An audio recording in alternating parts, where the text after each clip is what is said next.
Welcome to Vermont Music Show, a place where Vermont musicians talk about Vermont music and musicianship and tell the stories of how they got here and where they're going. Hosted by myself, Will Andrews, aka Wolverine. And I'm Mark Daly, Medela.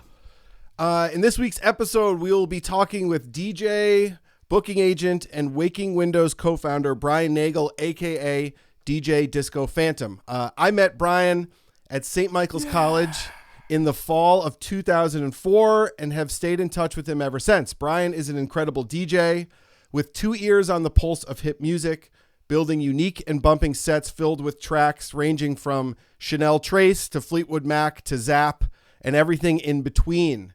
Whenever I think I've found a unique artist, I send over a link to Brian, only for him to tell me they've already played at the Monkey twice and their newest album is even better than the one I'm listening to. It's very, very true. Along with tirelessly DJing around the Northeast, Brian finds time to book artists at the Monkey House and work with his crew on putting together the Waking Windows Music Festival in Winooski that has grown into a pillar of the Vermont music scene and a template for community organization. Brian is a local legend, a true grinder, and best of all, a friend. Pumped to be talking with you today. DJ Disco Phantom, welcome to the show. Thank you so much for having me. This is awesome. I'm super excited to do this. Yeah. And like I said before, when we were starting to think about people that we wanted, you were on the short list, person that has connections all over the scene in all different areas. So let's start with the DJing stuff. Give us a little background of, music in your life early on and how you kind of came into becoming a DJ. Yeah, so it all started in high school.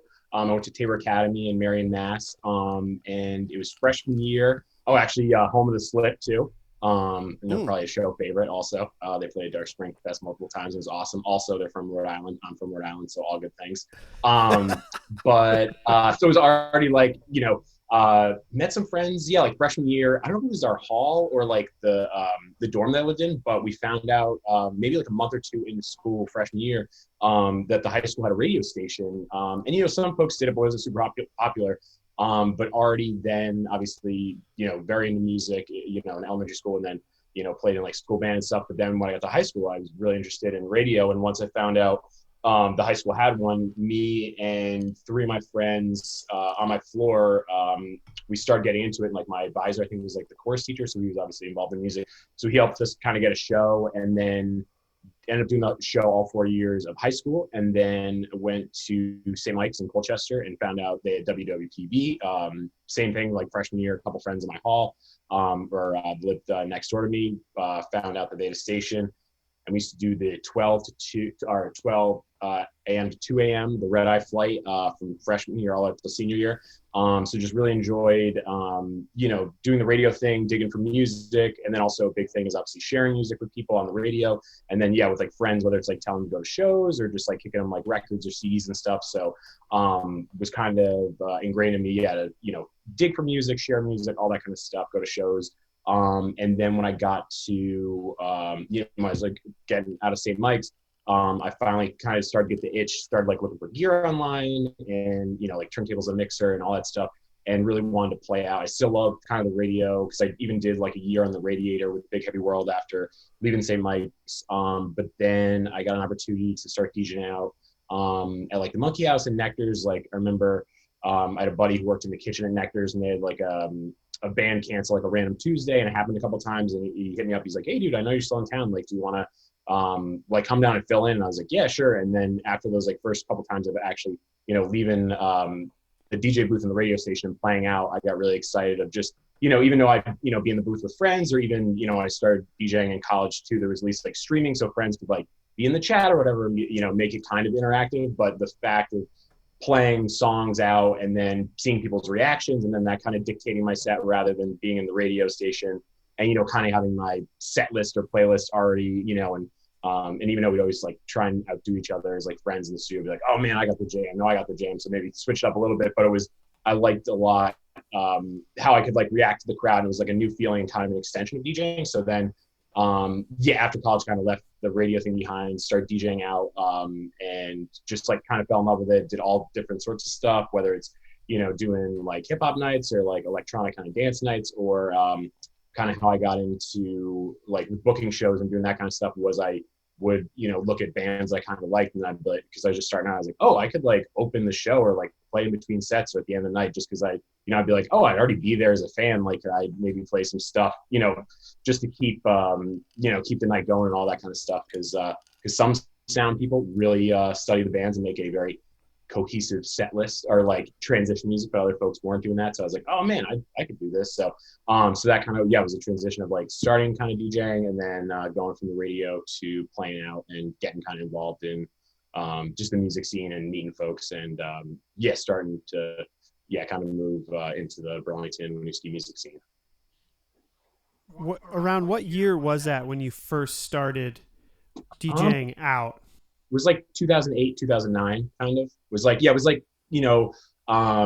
like, word of mouth kind of friends hit me up with like, oh, where you got a show, or like even a bunch of the first times I ever played was for like friends that were having like art openings at like galleries and stuff, or like their studios. It'd be like, oh, it'd be nice to have like a DJ. Because folks were kind of knew that I was doing it.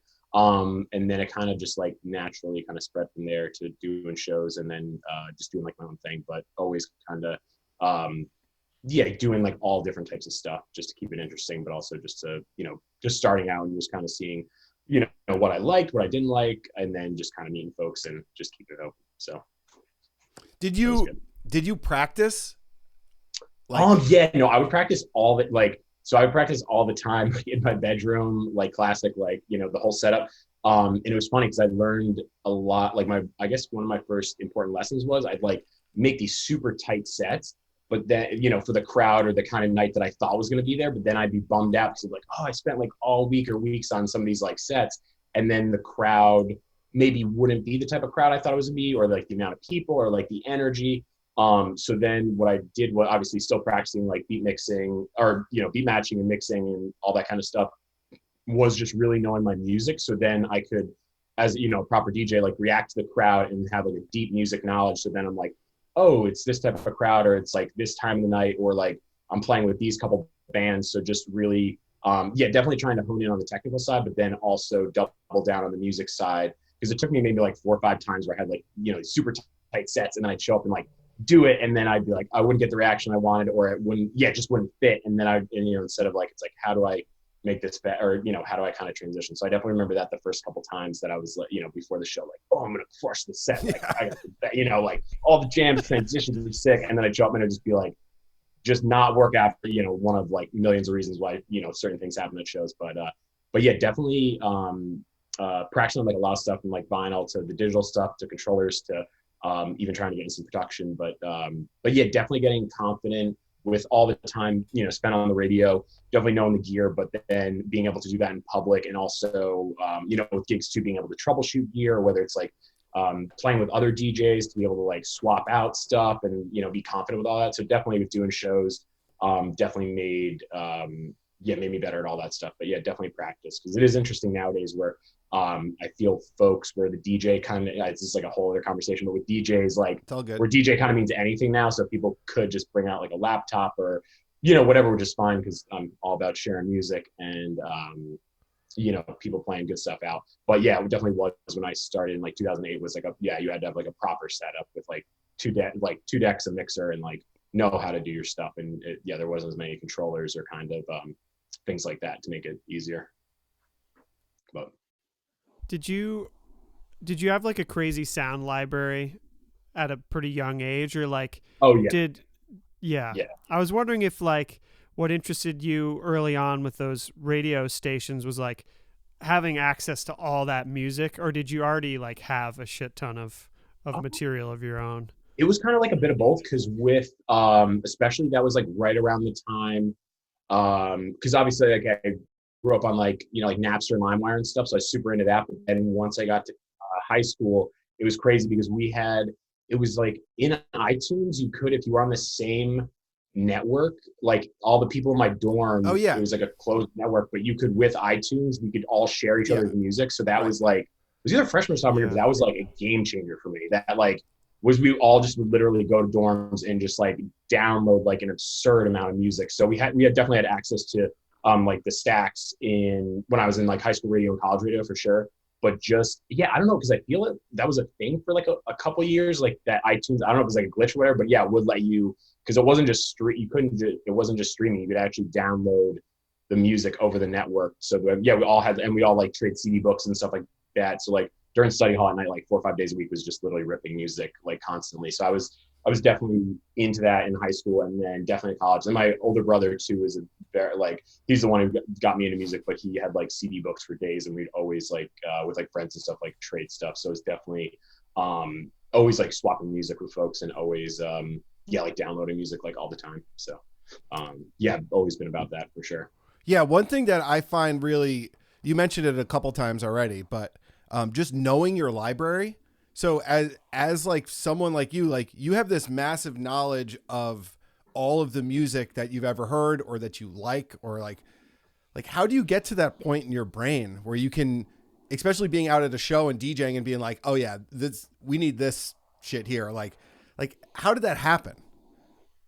Just, I feel just like always being a fan of like always, because the thing is I always get really excited when I find something new, or like stuff that like really makes sense, or like whether it's just, you know, just going through like all the music I have on my computer, or just like learn, like always, because I, you know, my whole life is like always like trading, like texting friends or trading music and stuff like that. And also, yeah, it's just generally because it definitely informs, like obviously just DJing, being very into music, but then also like with booking the Monkey House, I always like think of different types of stuff that works there. And then especially with Waking Windows, it's all just been kind of like a natural progression of being very into music, but also a lot of different types of music. And I always get psyched of like, you know, not just being a specialist, because that's a kind of, not that it's a bad thing, but certain DJs are like, I am a house DJ, or I'm even like a micro genre, like I'm a tech house DJ, or, you know, whatever it is. But to me, it's, I don't know, it's just an important thing for me to be very knowledgeable at like all different types of music. And I don't know if that was from, you know, just the different shows that I've done. Like, yeah, exactly. Like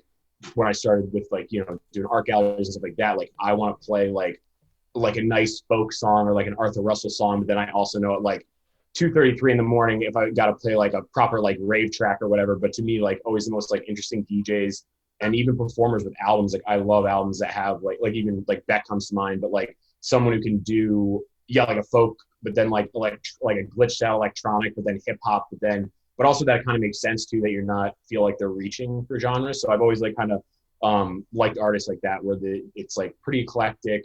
And they, you know, all their kind of music influences and choices I kind of like dig, but also kind of makes sense. And it's not just like, oh, they're just like into everything. It kind of, you know, has a little bit of like a through line, but also that it's just like quality overall. That's just like good stuff, and just finding good stuff just gets me just as excited, whether it makes sense on the dance floor, or just makes sense to like home listening kind of stuff. So so always like just like constantly searching for stuff.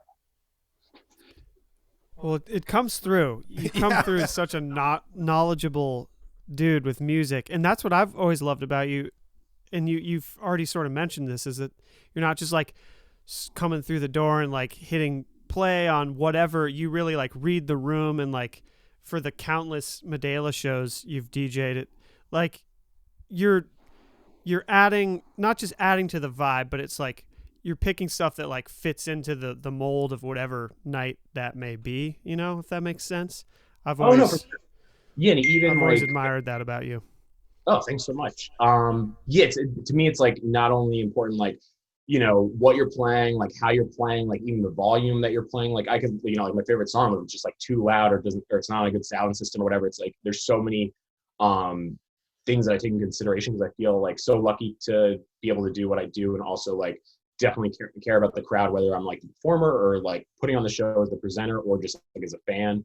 Like I'm always thinking of, you know, ways to make shows better, or just even make the experience better, because so many people, it was funny, like even for a while too, because I'd always, even if I'll be like next to the soundboard or wherever, people wouldn't even realize like I was DJing, and then they'd always ask, they'd be like, oh, like, you know, like, oh, is that like the sound person or whatever? Or they'd ask me, they come to me and be like, who's this music? I'm like, I don't know, just to like mess with people, just to be like, because they would kind of notice, they're like, oh, this is kind of better than what normally happens, or like what they've been used to.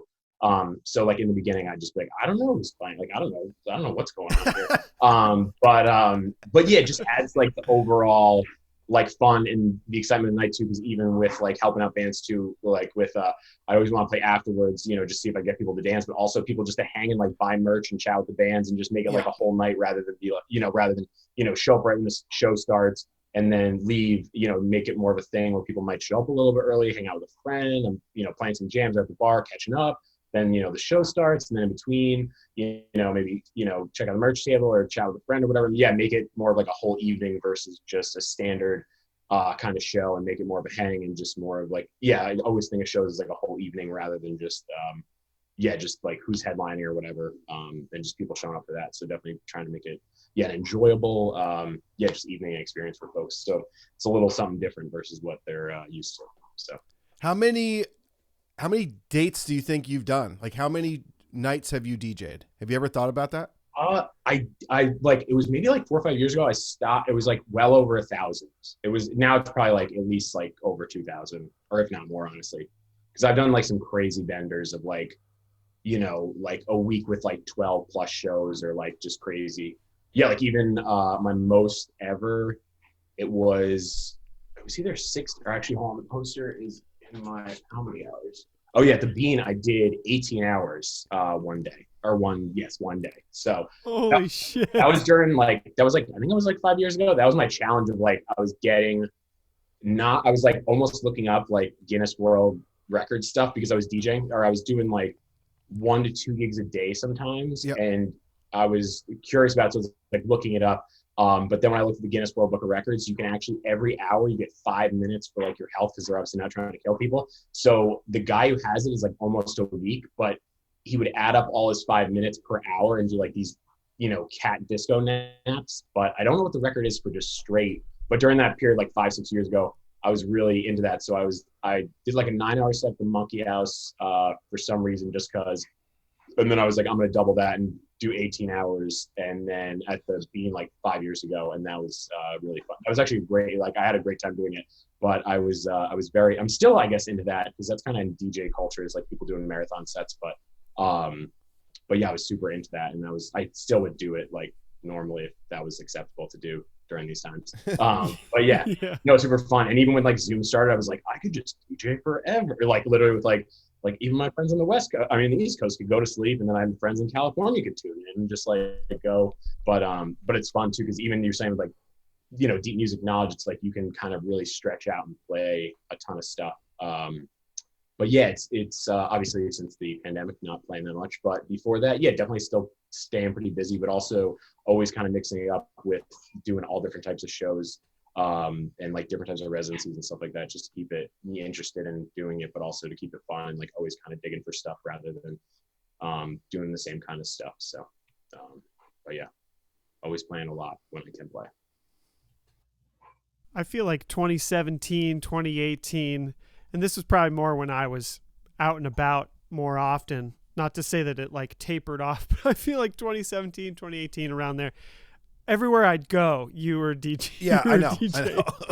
Like, and it would be any type of function. It would be like a company party at the lamp shop, or like down at the waterfront, or like just everywhere.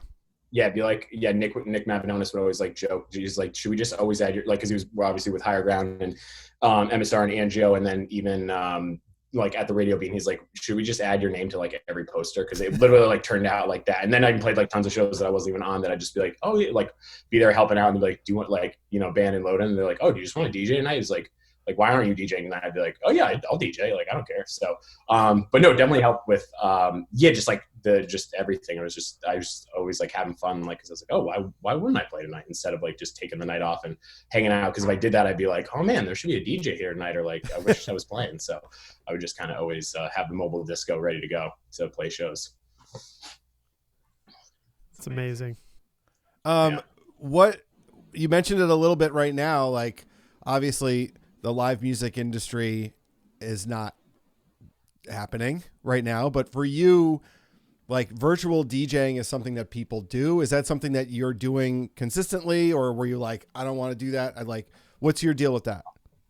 It was kind of, so at first I was just like scrambling, just because we were like trying to save waking windows. I was trying to like help with the Monkey, do all that kind of other stuff. And then as I was getting into it more, it was literally a year ago, was doing kind of like, I tried like doing like Facebook Live and Instagram, but you'd get kicked off every once in a while. So, it was like fun half the time, or you'd like get some folks and then it would go away. And then I started doing like some Zoom sets, which was really fun just because you can like physically see folks. Cause that was kind of the weird thing. The first time doing like Instagram or Facebook, I was really nervous because you can't really see the reaction. You're just kind of like looking at the viewers and you're like, oh, like, am I doing it right? Is the audio good? Is the video good? Like, there's like so many technical things versus like at a club where it's like, oh yeah, the sound's good. I see people dancing. Like this makes sense to me. But it was a very interesting, just thing. And the biggest joke for DJs was like, or any, person at a concert, it's like, would you put your phone down please at a show? And now I'm like begging people to like put their phone and like watch me DJ.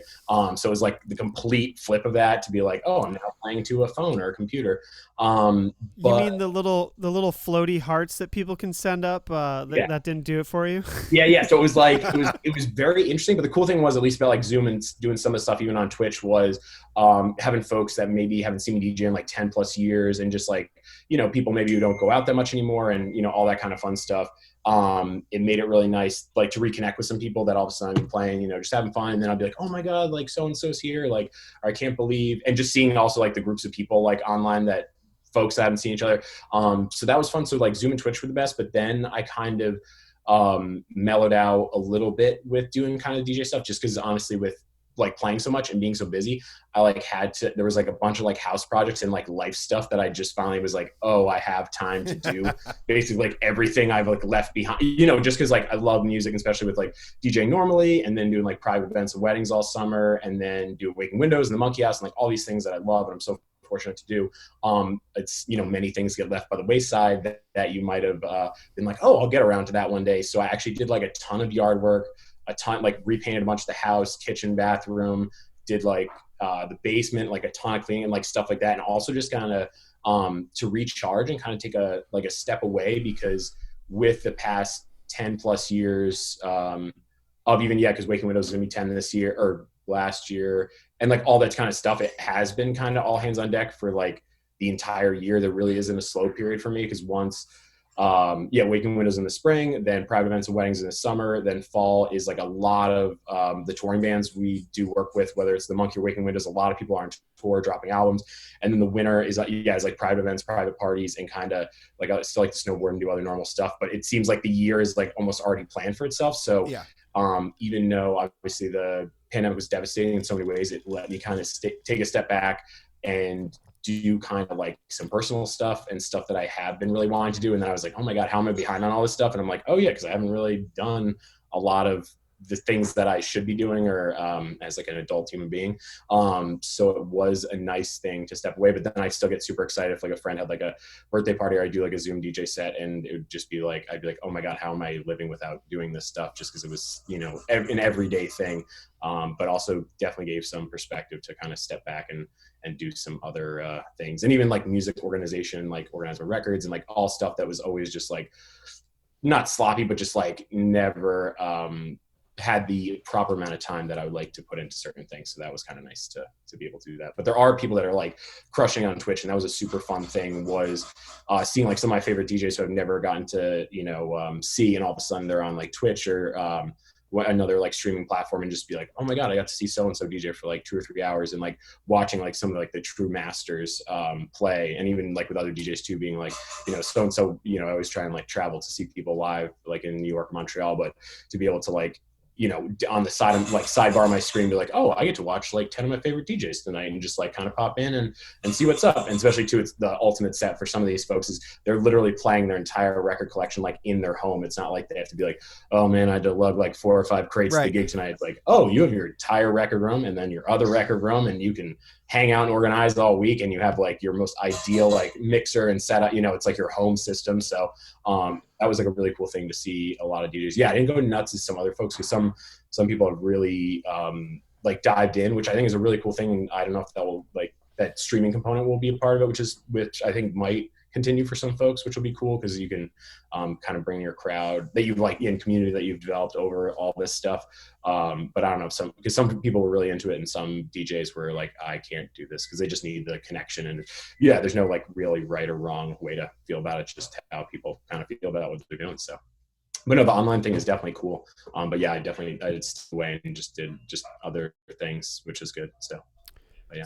Speaking of which, one of my favorite things of the like early onset pandemic was you had this really great continuous. I feel like you were coming out of your comedic shell. You Oh yeah, yeah. correct me if I'm wrong, but you were getting fit and Yes, you were working out a ton, and you kept doing these Insta stories of like back on the mat and like giving all these updates, and I was eating that shit up. I really that was like one of the positive things of the early pandemic for me.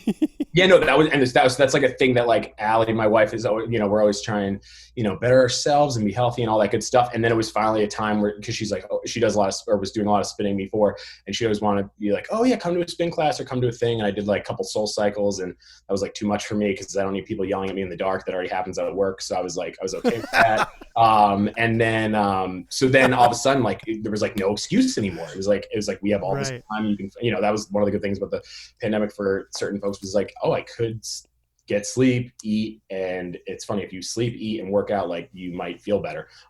So who would have thunk? People tell people these back things. On the mat. Yeah. So then it was honestly a way to keep me honest and keep working out, was to post videos every day. Cause I was like, how am I going to keep this up? And I was like, well, I'll make myself accountable if I post on Instagram every day, and then people like check in and they're like, so how's it going? That I have to at least show up and do that. And that was like one of the huge things this past year was, after forever, finally, just like working out and getting outside and having time. Like I got back into skateboarding and got a bike and like all this kind of like fun stuff too, that I was like, how did I do this before? And I was like, oh wait, I didn't, because I just was, constantly doing music, which is amazing. Too busy. Having that time to all of a sudden be like, oh, I don't have a gig tonight. I could like call up a friend or go to the skate park and like be outside and do something active and like all this kind of fun stuff, where it was all kind of stuff that in the back of my mind, like have my skateboard in my studio, and I'm like, oh, I should use that one day. And now I'm like, oh, I can use that, or go for a bike ride. So that was like a huge thing with, getting like, just trying to be healthy and getting on the mat there, bud, putting in the work, putting in your time. But no, that was, that was definitely a big part of it. I'm trying to like, yeah, exactly. And that's whatever this new normal is, but to kind of take those those new life skills and things like to bring back in your life. Cause I was just reading a thing, Questlove posted on Instagram, and like he was just getting on his first flight, and he was like really anxious because he travels constantly, whether it's with the Roots or doing late night Jimmy Fallon, all that stuff. And he's one too where he's like, I don't know if I want this to be the like going back to being like absolutely crazy, and like because he got he's been trying to get healthy and like eat right and work out and like get his 10,000 steps in and all that, because I think he like the early quarantine days or pandemic was like at a buddy's farm, like Pennsylvania. So we'd like walk throughout the apple orchards and like do all this stuff that like, living in the city and being a showbiz / extremely busy musician, DJ, music producer, all that kind of stuff that is kind of, so yeah, definitely trying to bring that stuff with me and not just let it kind of like fall by the wayside. And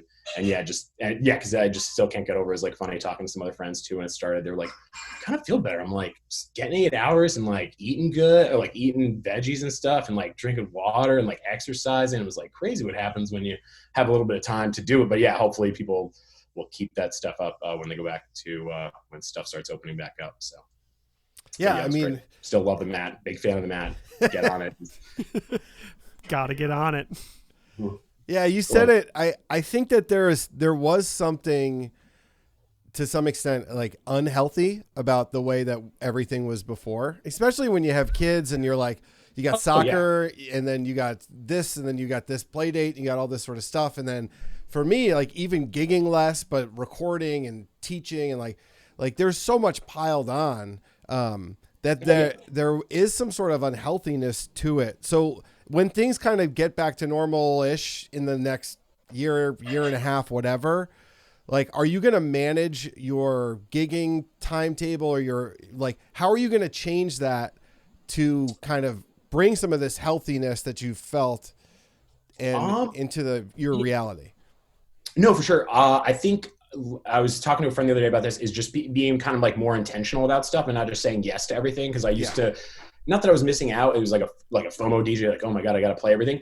But just kind of, it was just something I enjoyed. So I was like, oh, I can do this all the time if I like doing it. And, but being a little more intentional of like maybe where I play and how I play and like why I'm playing and all that kind of stuff. So it will kind of like fill up the energy or fuel or inspiration tank or whatever you want to call it. So what does keep going and it isn't to burn out, because it is like all nice things that I do. I am very much a yes person. I have a hard time saying no unless it's like I'm already booked and I just can't do it. But yeah, I'll like take on a lot, especially stacking up all the stuff with just like personal, like regular DJing and private events and Monkey and Waking Windows and then the regular shows and then the festival and all that kind of stuff.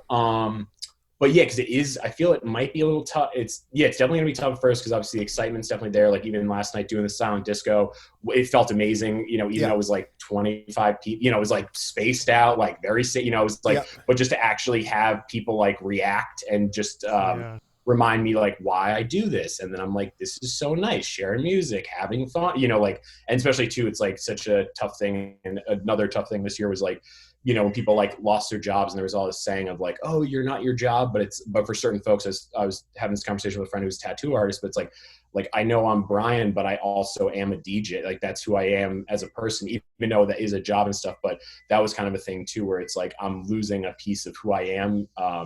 It's, you should just be judged on Brian Nagle. But, so that's kind of hard, especially with folks in the arts, is like, they really, it's not just a job or a career. It's like a part of, their soul, like it's, what they do. So, but I am going to try and be like more mindful of, kind of like the burnout of it, because after a while, it's like, to me, the most dangerous thing, with, putting a price on like a hobby that becomes a job, it becomes almost like your job. It's like your passion, is that, because some people never in their entire lives find like a passion or a hobby or like a project they like truly brings them joy and makes them feel alive, which I feel so fortunate with music and DJing and putting on shows and all that stuff. So to me, it's so dangerous to like ruin that. And that one thing that maybe made you really happy or, is your kind of reason to be goes away. And I think that's, I definitely treat that very seriously. So maybe kind of when things are kind of rolling back is just kind of check in every once in a while. Maybe even like my booking spreadsheet, I'll be like, why am I doing this? Like, is this actually a good idea? Like, do I need to be doing this? And like, I can maybe not take this gig and then I'll maybe just do a couple this week, but they'll all be stuff that I'm like super excited about, or the money's really good. But, cause that always helps. That always helps sometimes too. But kind of just being more thoughtful about the process and taking like a pause too, like you were saying, with having like all those commitments. And it's like, it's tough too, because when it's all like good, fun stuff that you're like, oh, this is all stuff that I'm interested in. I want to do it. But then at the end of the time, you're like, oh, am I going to be like when I do get to that good gig or that good thing, like, am I mentally, physically going to be there for this? Or am I just going to be kind of going through the motions and not fully enjoy and get out of it what you put in kind of. So, it definitely is tough. Yeah. I mean, I think you're just going to play every gig. Yeah, no, I probably honestly will. Like because I get so excited. I'm such a person that gets so excited when other people are really excited. So like, obviously, especially with coming back and doing everything. And I love to like be able to be a facilitator, whether it's like, being the DJ and performing or like putting a show and getting people like really excited, especially with when stuff does start to really open back up. Just to like bring happiness to people, whether it's with like the festival or regular shows, or just like you can tell like how much some of the shows make like people's weeks or days, or where they're just like so pumped. Or like when we do like confirm a show, whether it's Monkey or Waking Windows or whatever, like I'll hit someone up like immediately before it goes on stand. I'm like, yo, and they're like, thanks so much. I like love that stuff. Right. And it's just like spreading fun. So it's hard to stop the fun sometimes. So speaking of fun, do you want to describe a little bit of like Waking Windows for people that might not be familiar with it? And then we can kind of dive a little bit deeper into that. Oh yeah. So Waking Windows, it was going to be year 10 last year. We started it like kind of 12 years ago. A good friend, Peter Negroponte, he started a fest called the Other Music Fest in Burlington. He's also the drummer in Gorilla Toss, experimental kind of electronic band. And he did, went to the New England Conservatory, and he was a big jazz person.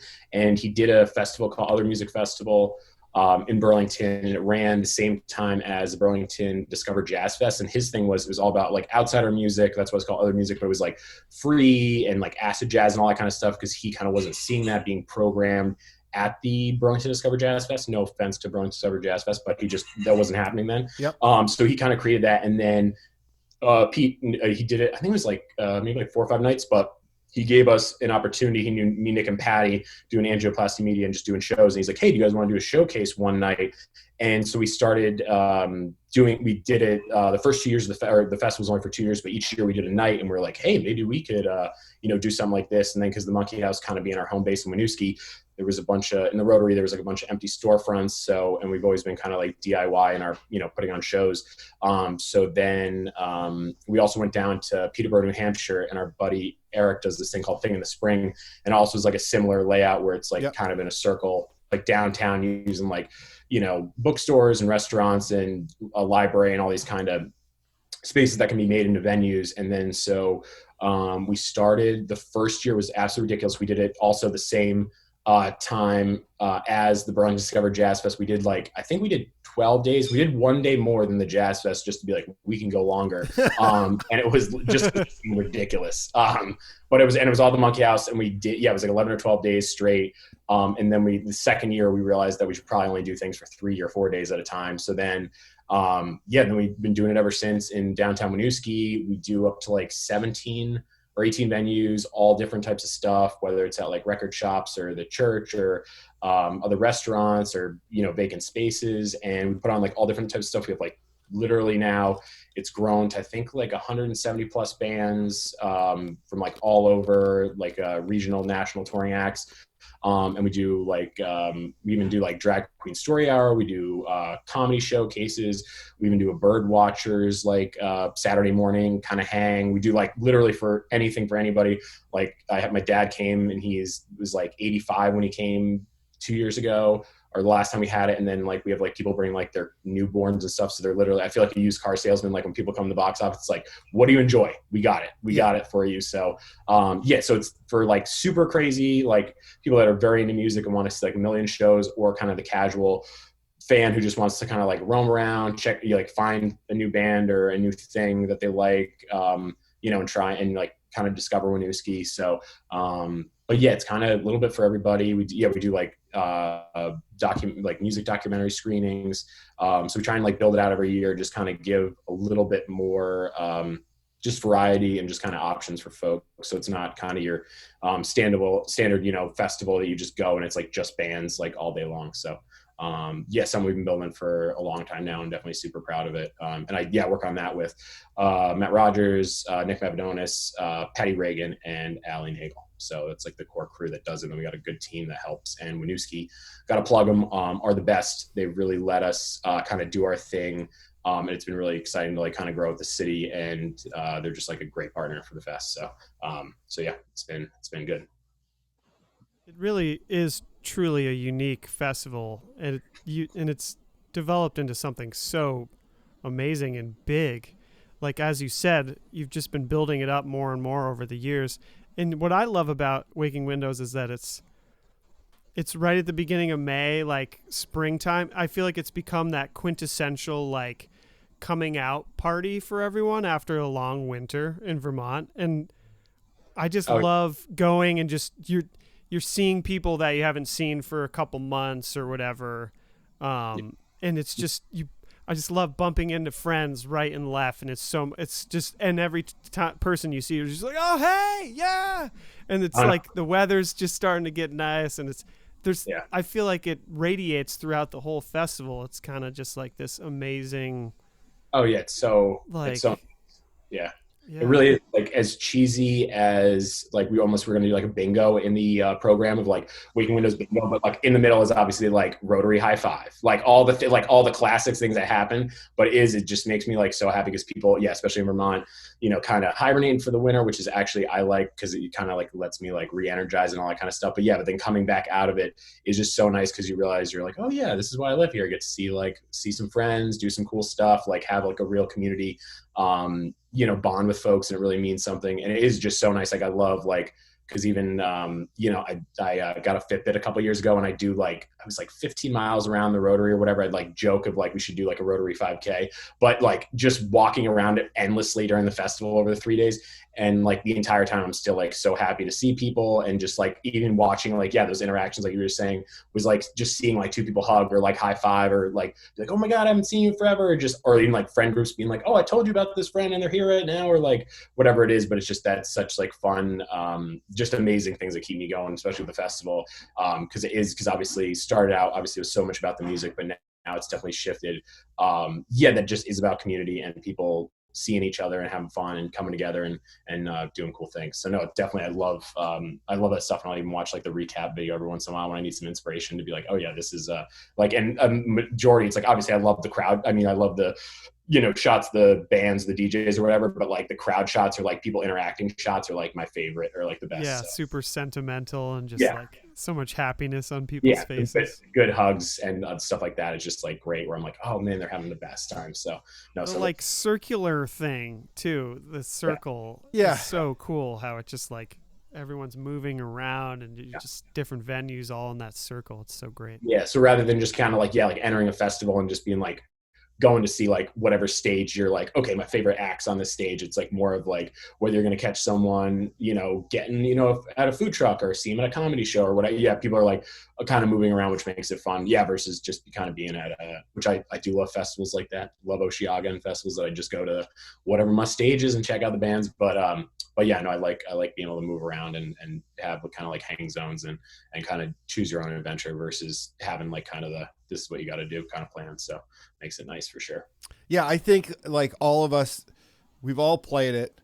And it's just so great as a local artist too. Cause it's Burlington Jazz Fest is wonderful, but those are like specific gigs that you play. You're like, I'm going to do the main stage and then I'm out. But for the Waking Windows, it's like every local musician is playing too. So you guys, you have your national touring acts, but then you have every single person that's around either one year or the next year is performing.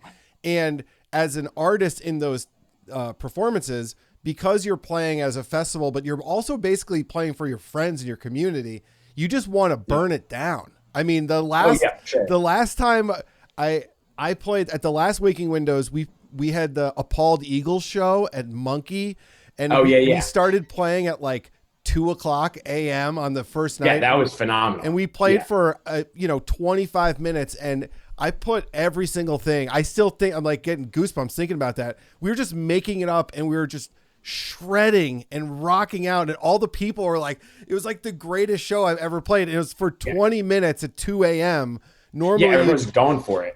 Everyone's going for it. Everyone's so jazzed to be there and wants to play for their friends. And you guys have built such a great, great street cred. Everyone loves you guys too, and everyone says yes.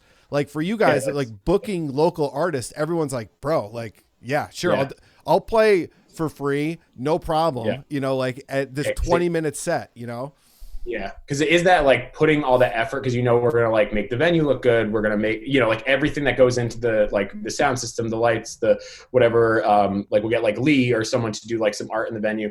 But yeah, that everyone's so about it. And then even like certain folks, we're like, yeah, they're set. Whether they'll plan to like release their album that weekend or an EP, or they'll say if it's like, I remember like we put someone in the Rotary and then they wanted to like, oh, like we're gonna, for this, because on the album we had like a horn section or we had like a string section or whatever, like we're gonna do this, or we're gonna bring our like, even like out of our own pocket, like pay to have like 2 backup singers or like whatever it is. But yeah, like the artists, especially local folks, will like try and even make it extra special, like whatever the performances they're doing, that they're like, oh, we're gonna have dancers for the set, or we're gonna add like the couple other like auxiliary players, or we're gonna bring in a lighting designer, we're gonna bring in someone else. So like it's really like a nice just good relationship, because we're both kind of in it for the same, where it's like we want to see folks do their best, and then they're also really excited, want to put on like a great set. So it definitely matters for sure.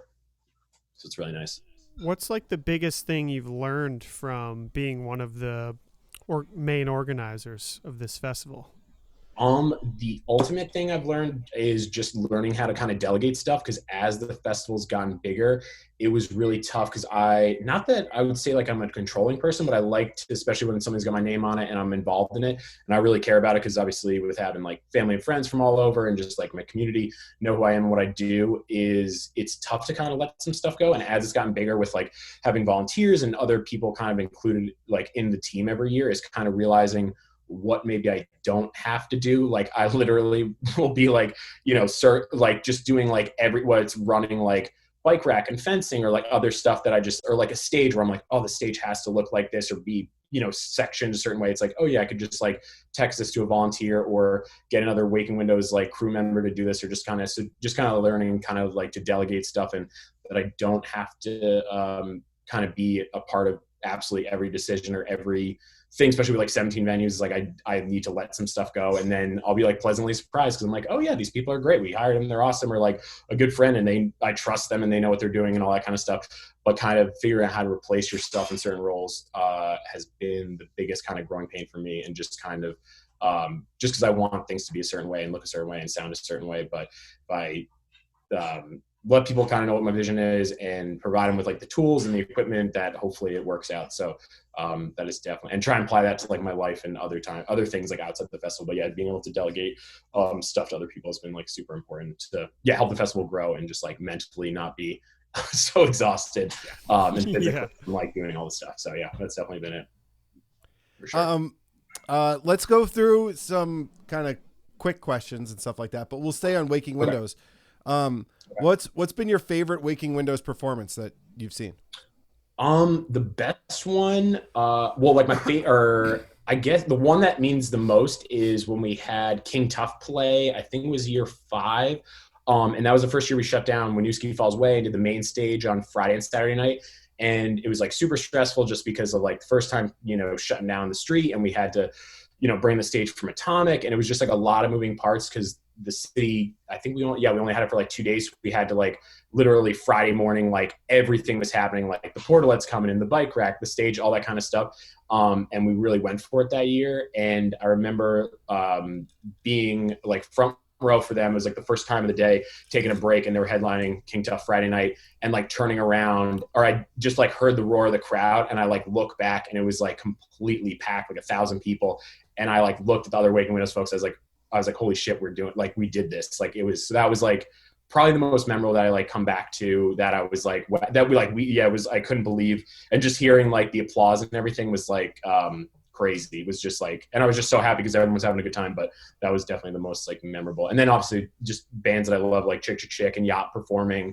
And just like, that always is really exciting for me when like some of my favorite bands that I'm like, oh, they're playing a festival that I'm involved with. They're like Javelin and stuff, that it's super fun. And just getting people to play that maybe, like even when we got No Name and stuff, that maybe folks that would maybe not play Vermont ever or for a very long time, getting folks into town with like a little bit of the leverage of the festival to get folks is always a really, really fun thing that happens. So, but yeah, I'd say King Tuff for sure.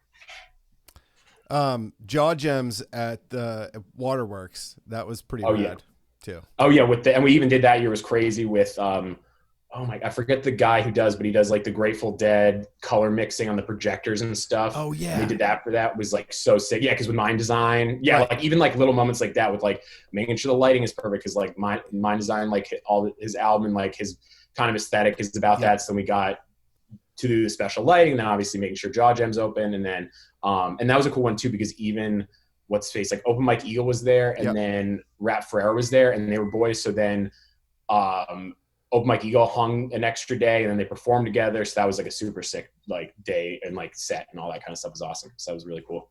So it's like on that. Time. What about since you've been booking at the Monkey, what's the best show that you've put together there that's not Waking Windows related?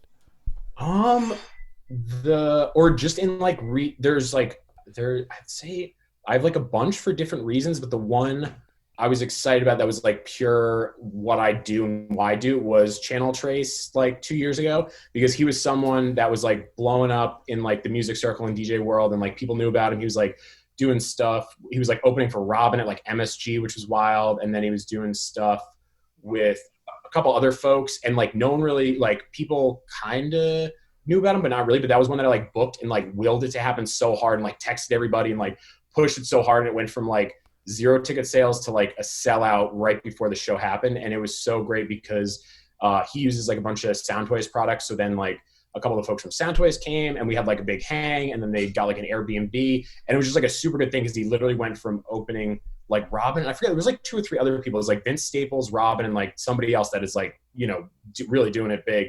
And it was so cool that he had like such a like, first of all, that like the crowd was awesome. He had like an amazing time, and playing from like thousands of people to the Monkey, 100 people.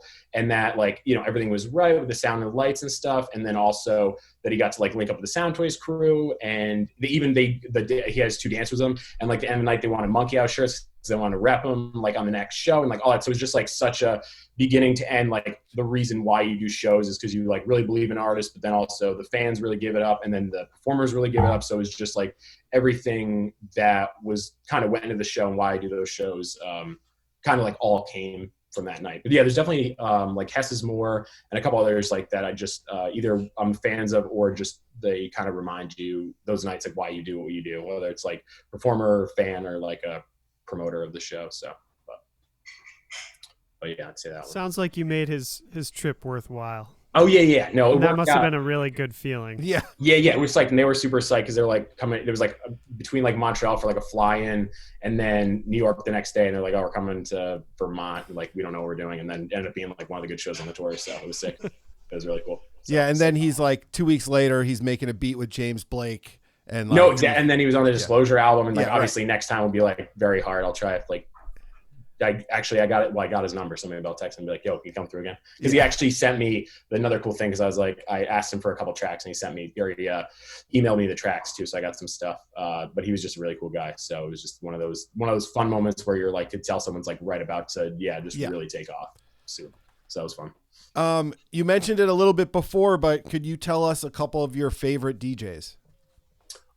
Favorite DJs is like Too Many DJs, like James Murphy, Moody Man, Danny Krivit, Francois K. So kind of like the Paradise Garage era, like Larry Levan, that kind of stuff. So like a lot of, just because they're like very eclectic DJs and they kind of play just good music. So, and I definitely like some like current DJs that are doing it, but it seems almost more and more current DJs are kind of more specialists where they like, even if in playing hip hop, they're like, I just play trap, or I just play a very specific kind of stuff, which is maybe more nowadays because you have to kind of brand yourself and have kind of a persona. But I kind of like DJs still that kind of can make it work, you know, pretty much anywhere. So maybe some of the older folks, but there are still like a ton of folks nowadays that, you know, younger folks that are, you know, really good and still really good DJs. So, but it is kind of coming back. I don't know if it's because of like vinyl culture and people playing on like rotary mixers and stuff, but folks are kind of getting more into playing eclectic, like longer sets. Cause that's also,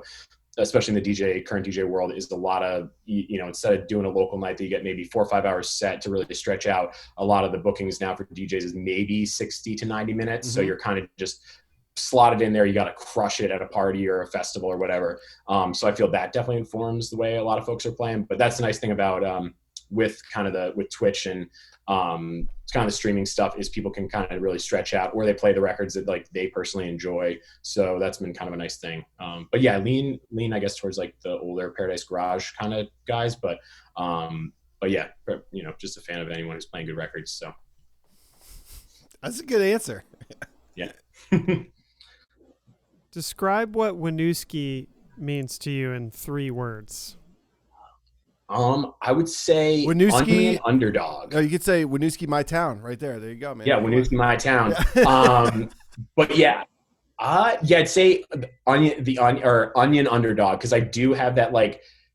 I don't know if it's just me being from Rhode Island. Everyone's like, oh, is Rhode Island even a state? But you know, it's a town that's like 60 miles, you know, wide, or in diagonally. But I always have like a little bit of this underdog, like chip on my shoulder kind of thing. And that's why I love Winooski, because even though love Burlington, huge fan, lived there for 10, 11, 12 years, North Street all day, North Ave, you know, you can. But it is, it's the best. But also Winooski, I just kind of like that scrappy underdog vibe. And that's why like with Matt Rogers doing his thing, and then like Nick and Patty doing their thing, and me and like all coming together, we all kind of were like DIY and doing kind of like, not that we're like, you know, don't like mainstream popular stuff. Like I do enjoy, you know, everything, but it just kind of that, like, we're going to do it ourselves. Like, oh, it doesn't fit, or like, that doesn't work. It's like, why don't we just get a stage and a PA, or like rent a, or, you know, get into a venue or a friend's space and just kind of do it ourselves. So, and I kind of get that, whether it's kind of get that feeling with Winooski, because everyone's kind of just doing their own thing, and kind of like definitely community aspect, but people are just like, oh, like you wouldn't expect this here. Or like when we do, like what I was saying with the Channel Trace thing is like, oh, you know, Montreal and New York, he's going to have crusher shows at like dope venues. But like, I take it very seriously that like, I'm going to make sure the second he gets there to the leaves, or like whatever artist is like very taken care of, they're going to have a great time. Cause I do have that like chip on my shoulder that I'm like, oh, I got to make sure that like, this is just as good as a major city, which I feel kind of some people in Vermont kind of feel that way, or like have that kind of underdog extra effort mentality, which I definitely relate to in like many aspects of my life. So I'd say that's why I like love Winooski, and just kind of always such a champion of it for sure. You know, it makes me think too, like as when I describe being like a teacher at Winooski High School or whatever, it's that same sort of underdog scrappy sort of mentality. It's like the same thing. Like that's kind of how we do it. Where it's not like supposed to happen, but then when it does, you're like, this makes so much sense and is awesome, and it feels like, you know, like extra good. But then, but yeah, it's not like a negative thing, but yeah, just like an extra little oomph in your step to make it happen. So, no doubt about it. A couple more. Dream Waking Windows act. Oh, is LCD Sound System for sure. Yes. Bring like a big disco ball across from like the mill to the other building. But yes.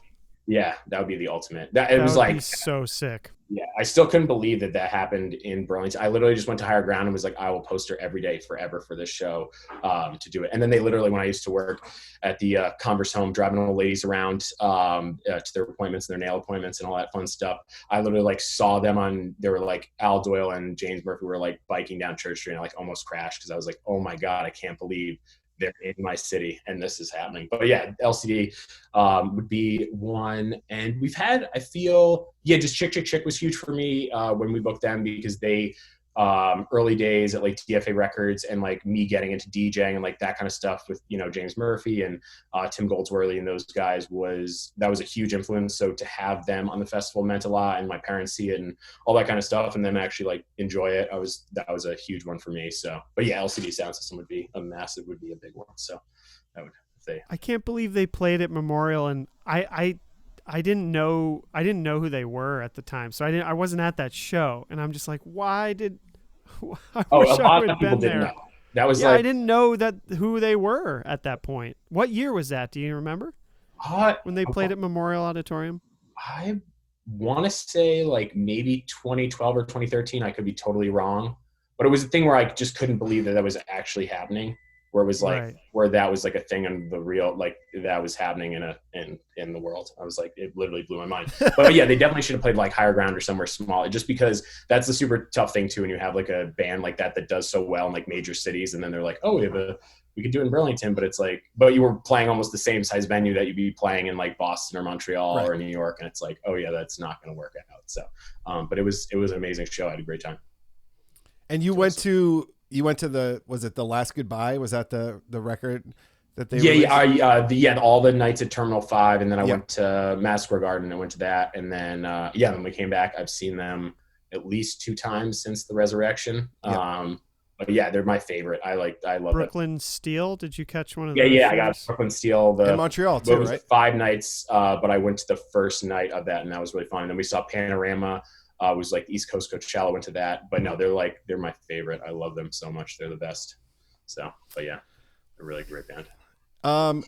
What's an artist that you've really been digging lately? Someone I've been really digging lately. It's funny because I've been going it's funny, even though everyone's like very into Spotify, I've been getting into it more to discover artists. So I've been like using that, but it's funny, instead of going like forwards for new stuff, it's actually made me want to go backwards to other stuff. So I've been like digging backwards. I'm trying to think of who like is really great, because I'll like get into someone, and then because of Spotify, I do the thing where you just listen to a station based on that one song or artist that you like. So then you just keep going down like a rabbit hole. So now I just have like tons of random playlists with stuff. But I think one that comes to mind is Rick Wilson is really great, from Chicago. He's doing like, it's kind of like R&B disco electronic stuff. But yeah, Rick Wilson, I would say, is one that I'm psyched on, or like a newer artist that is doing some cool stuff right now. Speaking of Spotify, I've actually been jamming to that mix you made not too long ago that you put out on Spotify. I've been really digging that mix. Yeah, so see, that's like all older stuff too, where it's like all like, yeah, just all like mostly. Well, there is some new stuff on there, but or actually, and I want to plug too, Benny Sings is amazing too. His new album just came out a minute ago. Love Benny Sings, but yeah, no, that's been fun to like put stuff together with, because also it's been weird with like releases too, where it's instead of like a ton of stuff coming out where I usually know everything, it's like weird where how stuff's coming out and how stuff will, because I feel it's like the dam's about to break and we're about to get like a million albums where it's almost gonna be like too much this past year. So but yeah. Actually, I got a plug now too, is now it's all come Salt, both albums that have come out in 2020 were phenomenal. Those are my two albums of last year, and they're so good. What was it? Salt? Yeah, SAULT is phenomenal. Rise and Untitled, I think, are the two albums, but yeah, everything they do is so good. Salt is amazing. That I would say write that down. The artist I would champion the most right now is Salt. So good. Brian, who are some of your favorite local artists? Obviously Wolverine and Medela, top two. And I'm trying to, so who, Paper Castles, obviously got to plug Patty, the best. I kind of like all over the place. I just like anyone who like truly cares about what they're doing. Like, and you can just see it when it comes off, whether it's in the recordings or the live show. I definitely like a new up and coming band. I would say like the Bubs are really fun because you can tell they're having a really good time, and musically it's really good. I always like a Paul Eagles, obviously, with Lee and Taka. And I'm trying to think of someone who else. But yeah, I guess maybe the Bubs would be like the most recent that I would say that I'm like excited about. But I'm always like looking for people, and always, just generally if someone's like, you can tell they actually really care, and just like whether it's live or on the recording, I'm just really psyched for people to be doing it. Because obviously, especially just with the music scene, is that people really supporting each other, and also just like good stuff coming out. So, but yeah, to kind of say those would be my bands that I'm always looking out for and excited to see. Let's end with a classic question. Give us your best or worst wedding DJ story. Best or worst? Let me think. Because best could also be worst. You know what I'm saying? True. Usually go pretty well, but one, I guess that went really, it was like not the only time I've like ever kind of lost my cool was like maybe 2 years ago. I literally had, it was like a line, like it almost started as like a line. So like all of a sudden the mother, the groom or bride comes up to me. She's like, can you play some older stuff for us?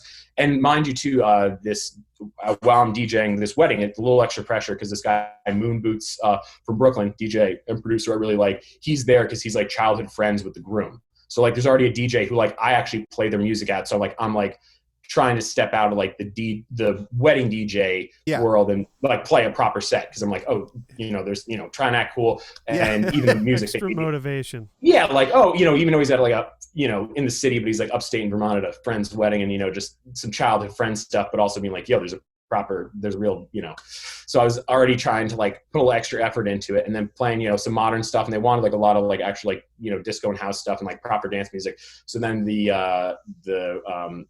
the mom of the bride or the groom comes on and she's like, can you play some like older stuff? And I'm like, oh yeah, sure. Like, just cause she's like, me and my friends want to dance like, Earth, Wind and Fire, whatever. I'm like, got you. Then literally like the second, like after that, like the uncle comes up, then it's like one of the bridesmaids, like literally it was like the only wedding I've ever done in my like forever that I could not do anything right. And I literally just wanted to be like, here's the aux chord. Like, I can't do this anymore. Cause it was like every minute they were like, and then they'd be like, why aren't you playing my song? I'm like, because now there's a little like line of 10 people now requesting every single song. And I'm just like, I can't do, there was like, I could just like quick mix every like 30 seconds of like, hey, you wanted this. All right, you're going to dance, mix here. Now you want this. Okay, I'm going to mix in here this. So it was like, it was this gig that I was like extra excited to play because like a DJ somewhat hero of mine was there. And then I end up like the one night that I couldn't even like figure out how to DJ because it was just literally mission impossible. It was the only time like I've ever like been crushed. But a positive, I'll give you a good one, was I did a friend's wedding in Lake Bomazine, and they had like 3 or 4 houses that the whole family owned. And then a dance floor like maybe like 2 feet from the lake. And that was by far the coolest I've ever done because I was like perched up on a deck DJing to like Lake Bomazine, and people were literally like dancing on the stage and like in the water and like, you know, playing like Fleetwood Mac and stuff. And it was like the best time ever. So that was good. So if you let me do what I do, it will turn out good. But if you stress me out and keep pulling on my shoulder and like, yeah, probably even like a Flower Girl was like, oh, could you play that new like Baby Shark song? Or like, I was like, I can't do this. It's like, this is ridiculous. Play Frozen. Can you play Frozen? Yeah. And I'd be like, I know. Yeah. I'd be like 1 or 2. But yeah, so it was only tough when the crowd is like, the biggest thing is I always say, whether it's at like a club or a private event or a wedding, whatever, is just trust a DJ or trust the DJ, because I'm there to provide a nice time. I care about what I do. I care about the music, how it's presented, when it's presented, all that kind of stuff. But folks nowadays, because of having Spotify and other things, they think they're a DJ and they know what's best. And yeah, it always blows my mind when like the dance floor is packed and someone will be like, you know, really get the party going right now. And I'm like, the song I'm literally playing right now is getting the party going. Like, they're like, no. I know a song. And I'm like, and then then the best thing is when they tell you, they'll either try and like hum it to you, show it you on Shazam, or they'll tell you the name, like it's in the lyrics, but it like is the completely wrong. Yeah, completely wrong. They'll be like, you know that song, right? I'm like, oh, that's my favorite song, but I don't have it. But yeah, so it's a lot. So wait, do you literally respond? Oh, did you literally respond like, yeah, it's the song I'm playing right now? Because that is a great fucking response. Oh, no, it has. Like, that has literally happened where people will be like, come up and be like, oh, could you play? And I'm like, literally, we're doing this right now. I'm like, it is happening. Yeah. That is happening. Look at the dance floor, person. Come on. Yeah, like in Metronome for like, not like, I want to say it was like a 2000s or 90s night or whatever, but they're like, oh, are you going to play that, right? Or like, or even during that, they'll be like, almost literally go to like the Wikipedia Billboard like 100 of like 90s night or 80s night, and they're like, oh, you're gonna play this, this, and this, and I'm like, did you see the post? I'm like, I'm playing all those songs. Like, this is happening right in like real time. We're doing this right now. Like, this is like literally, that's the whole point of this night. Like, we're doing that. So I've definitely had that before. Or the person is so drunk they'll request it. I'll be playing it and they'll be like, did you play it yet? And I'm like, yes, this is we're in the song that you wanted to hear. So I've had many like that. Don't open up Pandora's box, people. Come on. No, there's a whole lot of, so maybe when we go back to the new normal, people be a little kinder, maybe just know their songs a little better too. So we can do that. I don't know. But no, it's always, I love playing music, presenting for the people, but yeah, it is interesting sometimes because when you see that side stage and that person staring at their phone, you know, that conversation is just about to happen. So I always just put my headphones on. I'm like, oh, I'm in the mix. I'm mixing the songs. I'm doing the DJ thing. It's not you. Portal thing, the thingy. Got to do it. So, but yeah, so that's always fun too. Can't wait to go back to requests. That was the great thing about the pandemic, is any like random private gig or whatever, or even like I did Red Square in the alley, and people would be like, this isn't happening. Like there's no one coming after me. I'm like, wearing a mask, wearing 2 masks right now, got my headphones on, like I put sunglasses on, be like, I don't even see you. Like this is not happening right now. So, and maybe that will affect, maybe people will be so excited to get those requests in that they've been waiting for a year plus to their favorite song. They're maybe. Like, oh, I got him. That's crazy. Brian, this has been awesome. Do you have anything to plug? Anything coming up? Anything for the people? We are hopefully, so Waking Windows is going to be happening the first weekend of May next year in 2022, which very excited about. So Woohoo! finally get to celebrate the 10th year. So that'll be great. What a tease. Yeah, so what I know, they just like, and especially too, we did have Future Island, which is the group's collective favorite band. So it was almost too good to be true headlining. And they played Waking Windows 1 and also favorite band all the time of mine. And then the Monkees kind of getting going a bit right now. The only actually thing that's like slated on the calendar is Fatty B and Craig Mitchell are doing their Motown Mondays on the 2nd and 4th Monday. So it's Monkey stuff. And then hopefully Waking Windows will start booking shows in a bit, just waiting for everyone to be safe and get vaccinated and things to start to get going. And then I will be also kind of starting to do some stuff in the future, but nothing that is comes to mind right now that is definitely happening. But yeah, hopefully everyone's just being safe and doing the right things, and honestly looking out for each other and looking out for yourselves. So that's a huge thing, is that to get back to what we like doing, we all have to honestly feel like Phil Scott, we gotta do our part, turn the spaghetti, I gotta do our part, turn that spaghetti. Yeah, turn it quarter turn at a time. But yeah, so everyone just do that, and then we'll be able to hang out and do fun stuff again. So it's gonna happen. So it'll be great. Dude, thank you. Drop. Yeah. But thanks so much for having me on. This was super fun and nice to see you guys. This was great. Yeah, man, we feel the same way. Thanks for taking the time. Yeah, of course. Yeah, great to see you, Brian. Yeah, for sure. See you too. Thanks I know, again. Mark, getting the mower out and the snow was coming here, bud. Got to put the mower back in the shed there. Hey, funny you say that, bud, because I was just out there filming for something for keep an eye out tomorrow. I got some lawnmower guy complaining about this fucking snow. I put some seed down last week and glad I didn't, can't pick that back up. Killing the flowers, killing my grass. Yep, ain't gonna have it.